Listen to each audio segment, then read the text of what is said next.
I'm sorry, Ms. Robinson, but we need you to move to a different seat. The flight attendant's words hung in the air between them, her practiced smile not quite reaching her eyes. Around them, first-class passengers pretended not to listen, their attention fixed on magazines and screens as the drama unfolded. Zora Robinson glanced at her boarding pass, then back at the flight attendant, whose name tag read Patricia. The seat number matched exactly 3A, a window seat in first class that she had specifically selected weeks ago. "Is there a problem with my seat?" Zora asked, her voice calm but firm. At 38, she had mastered the art of professional composure, a necessary skill for a woman of color who had climbed to the position of Chief Financial Officer at Horizon Capital Partners. Patricia shifted uncomfortably. "We have a VIP passenger who's requested this specific seat. We can move you to 8C. It's still in first class, just a few rows back." Zora noticed a silver-haired man in an expensive suit hovering nearby, his impatience evident in his tapping foot and frequent glances at his watch. Behind him stood another flight attendant and the captain, their presence suggesting this was no routine seat change. "My boarding pass assigns me to this seat," Zora stated, holding up the document. "I selected it specifically because I need to work during this flight, and I require the window for both light and privacy." The captain stepped forward. "Ms. Robinson, I understand your concern, but we would appreciate your cooperation. Mr. Evans is a Platinum Elite member and one of our most valued customers." As if on cue, Mr. Evans cleared his throat. "Look, I don't mean to cause trouble, but I always sit in 3A when I fly to Chicago. Always. It's a simple courtesy the airline extends to passengers of my status." Zora felt a familiar weight settling in her chest, the burden of being expected to accommodate, to step aside, to make things easier for everyone else. She had experienced this pressure countless times throughout her career, from boardrooms to business-class lounges. "I booked this seat weeks ago," she said evenly. "I have important work to complete during this flight. Work that will determine whether my company moves forward with a $2 billion merger tomorrow morning." The flight attendant and captain exchanged glances, clearly weighing the competing interests, a VIP passenger's preference versus a woman who wouldn't be moved easily. "Perhaps," Patricia suggested, "we could offer you complimentary drinks or meal service as compensation for the inconvenience." Something in Zora snapped. Not visibly, not in a way that would confirm stereotypes about angry black women, but internally. A quiet, firm resolution took hold. "No," she said simply. "I purchased this seat. I have a right to occupy it, and I will not move." The captain's expression hardened. "Ms. Robinson, while we respect your position as commander of this aircraft, I have the authority to what?" Zora interrupted, her voice still measured but carrying an edge that made everyone within earshot pay attention. "To remove me from a seat I legally purchased because someone else prefers it? On what grounds? I suggest you consider your next words carefully, Captain, because they may have implications far beyond this flight." She held his gaze steadily, and in that moment, something passed between them. A recognition, perhaps, that this wasn't simply about a seat assignment. What the crew didn't know, what Mr. Evans couldn't have guessed as he huffed impatiently, was that Zora Robinson wasn't just any passenger, and the merger deal she carried in her briefcase was about to change everything for the airline they all took for granted. 6 hours earlier, Zora had been reviewing final projections in her corner office on the 42nd floor of Horizon Capital's New York headquarters. The early morning sunlight glinted off glass skyscrapers as her team presented the last round of due diligence on transcontinental airlines. "The numbers look solid," her assistant, Jeremy, said, as he distributed folders to the team. "Their fleet, Modernization has reduced fuel costs by 18% over the past 3 years, exactly as they claimed. Zora nodded, scanning the documents before her. And the labor contracts? Stable through 2026, replied Aisha, their labor relations analyst. No major union disputes on the horizon. Their pilot retention rate is among the best in the industry. What? About their corporate culture? Zora asked, looking up from the papers. That's harder to quantify, but just as important for a successful integration. The room fell quiet. It was a penetrating question, and precisely why Zora had risen to her position at Horizon. She didn't just see numbers. She saw people, policies, and patterns that others missed. Michael Chen, the company's head of research, cleared his throat. On paper, they have all the right policies: diversity initiatives, inclusion training, sustainability programs. Their public image is spotless. But, Zora prompted, detecting his hesitation. But it's hard to know how those policies translate to daily operations, Michael admitted. We've reviewed their HR complaints, which show nothing unusual for a company their size. Still, corporate culture isn't always captured. Informal reports. Zora leaned back in her chair, considering.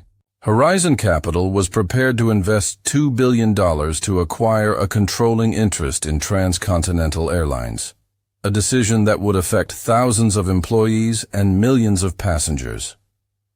The financials made sense, but something nagged at her.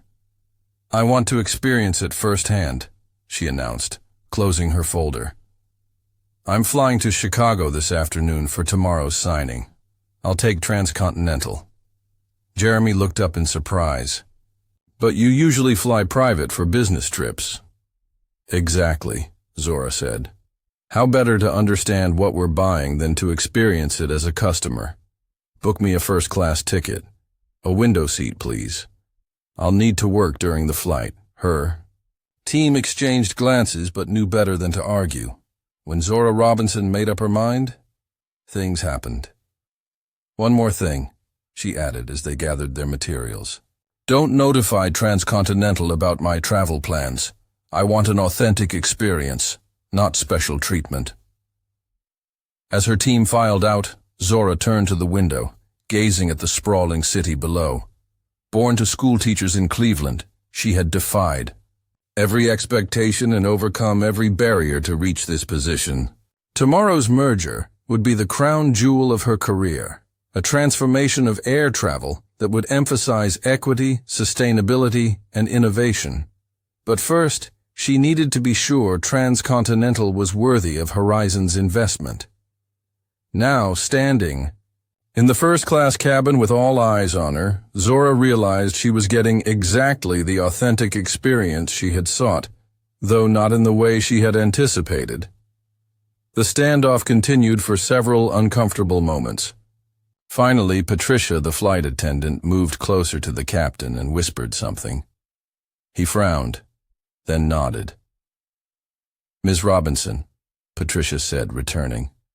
We apologize for the confusion. You're absolutely right that you purchased this seat, and you have every right to keep it. Mr. Evans, we can offer you 2B, which just became available due to a last-minute cancellation. It's an aisle seat, but still in the first row. Mr. Evans wasn't pleased. This is ridiculous. I've flown over 2 million miles with Transcontinental.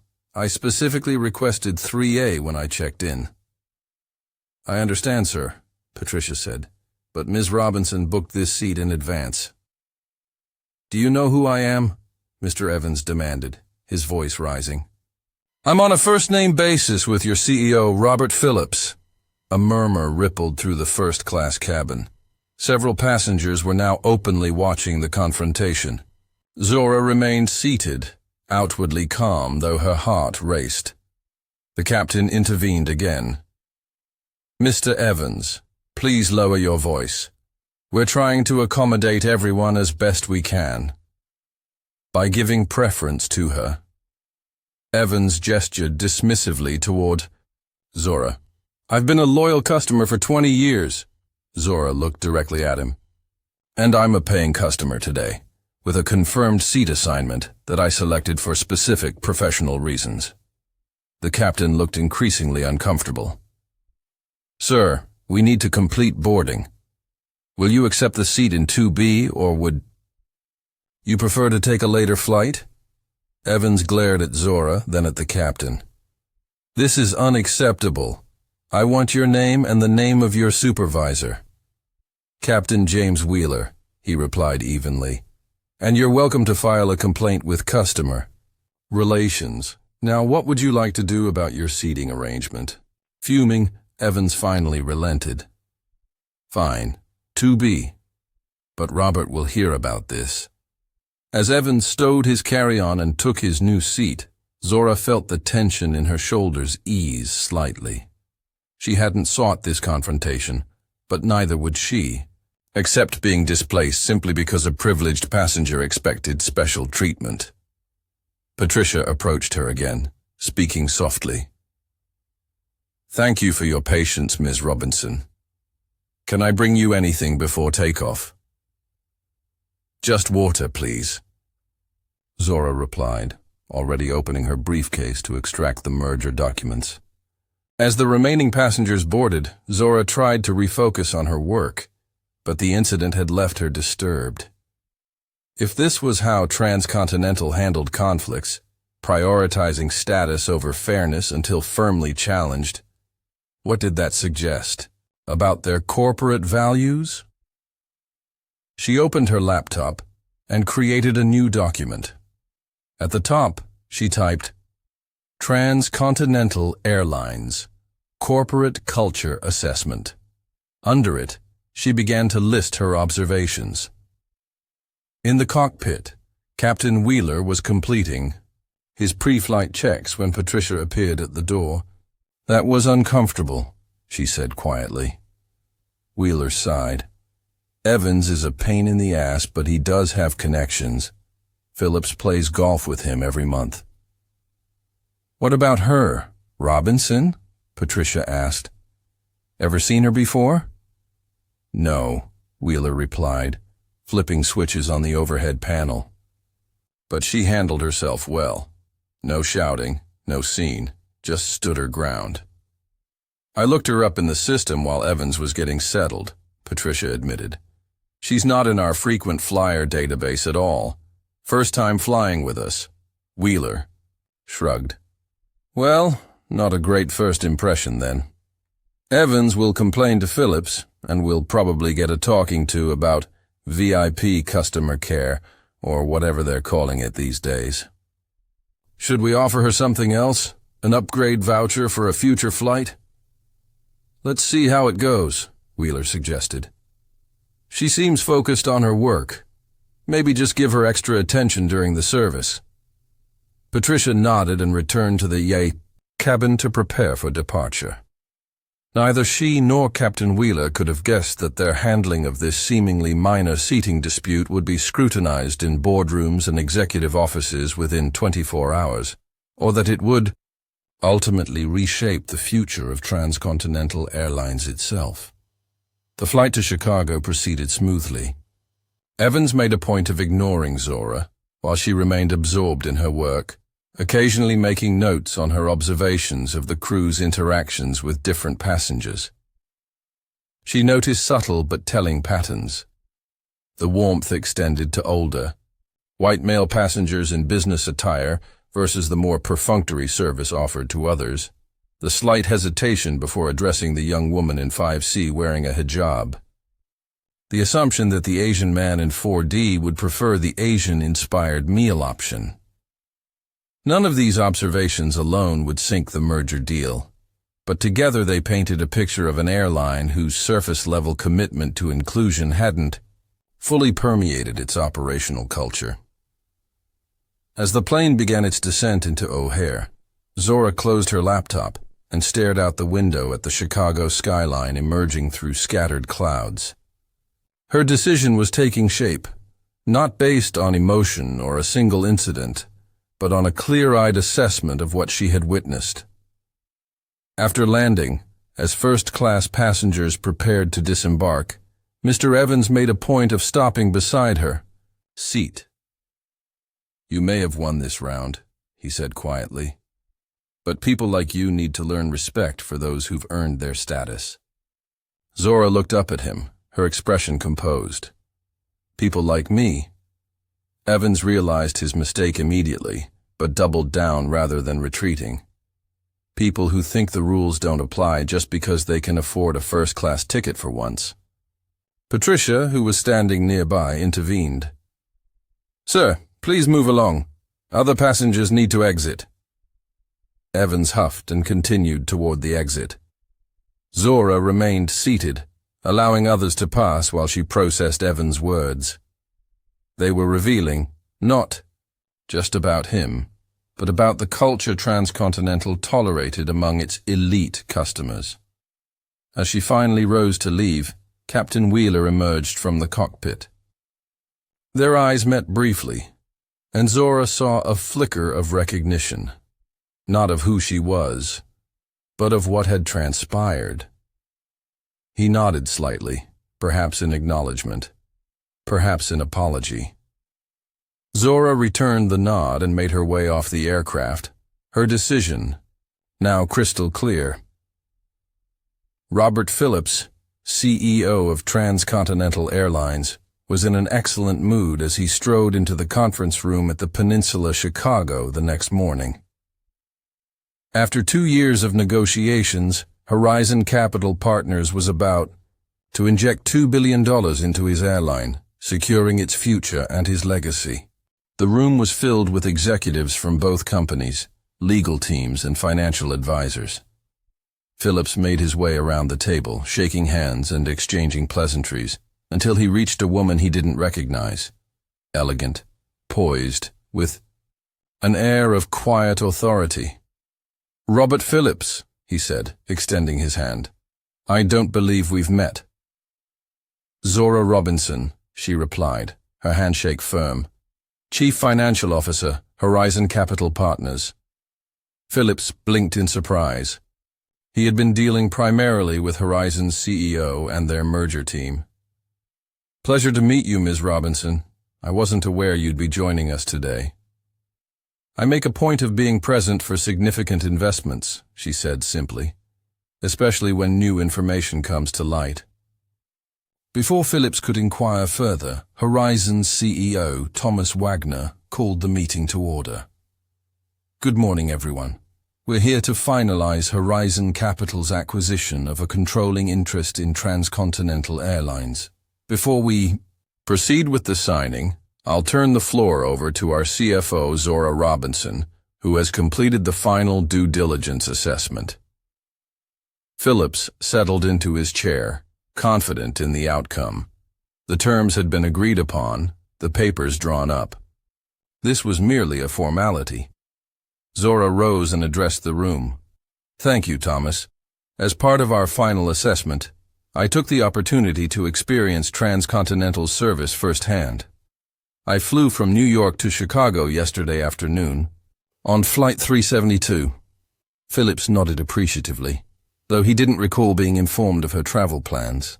"What I observed," Zora continued, "raised significant concerns about Transcontinental's corporate culture, specifically how your staff handle conflicts, the preferential treatment afforded to certain passengers at the expense of others, and the underlying biases that inform these decisions." The room fell silent. Phillips felt a chill run down his spine. "Ms. Robinson," he began, "if there was some issue with your flight, I assure you, this isn't about customer service in the conventional sense, Mr. Phillips," Zora interrupted. "It's about values alignment. Horizon Capital invests in companies that demonstrate equity, respect, and integrity at all levels of operation. Based on my direct observations and subsequent analysis, Transcontinental falls short of these standards." She opened a folder and distributed documents to everyone at the table. "I've prepared a detailed assessment that outlines specific concerns and recommends corrective actions.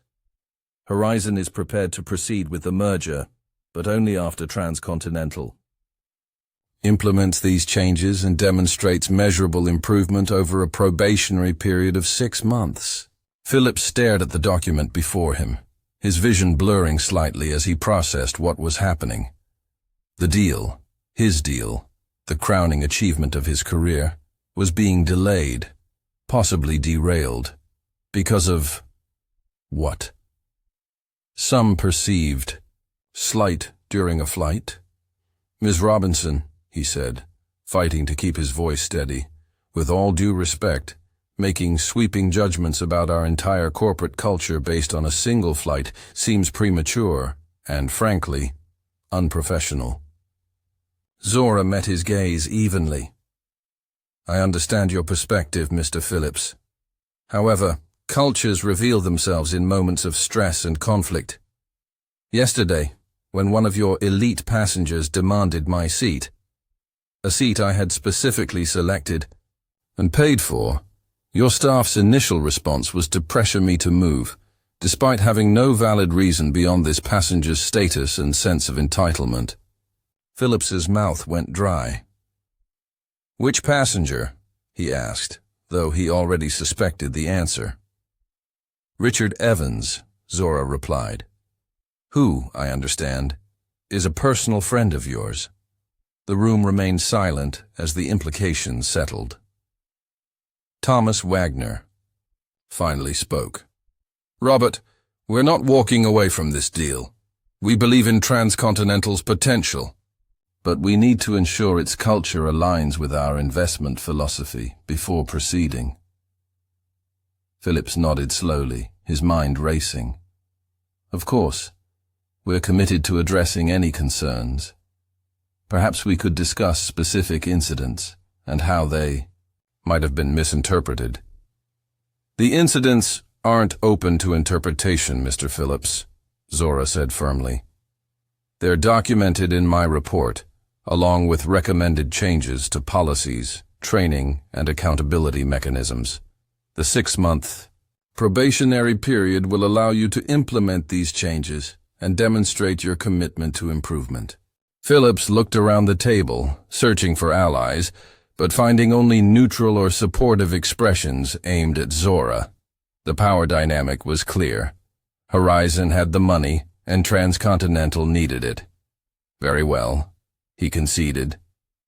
"We'll review your recommendations and develop an implementation plan." "Excellent," Zora said, her expression softening slightly. "I believe Transcontinental has tremendous potential, Mr. Phillips. With the right culture in place, our partnership could transform the industry." As the meeting shifted to discussing next steps, Phillips found himself studying Zora Robinson with newfound respect mixed with apprehension. She had effectively frozen a $2 billion deal based on principles that most executives would have compromised for the sake of closing. What Phillips didn't yet fully appreciate, but would come to understand in the months ahead, was that Zora's decision wasn't punitive, but transformative. The culture she envisioned wouldn't just satisfy Horizon's investment criteria. It would create an airline where every passenger was treated with equal dignity, where staff were empowered to make ethical decisions, and where true excellence was measured not by the deference shown to VIPs, but by the respect extended to everyone. And it all began because she refused to give up her seat.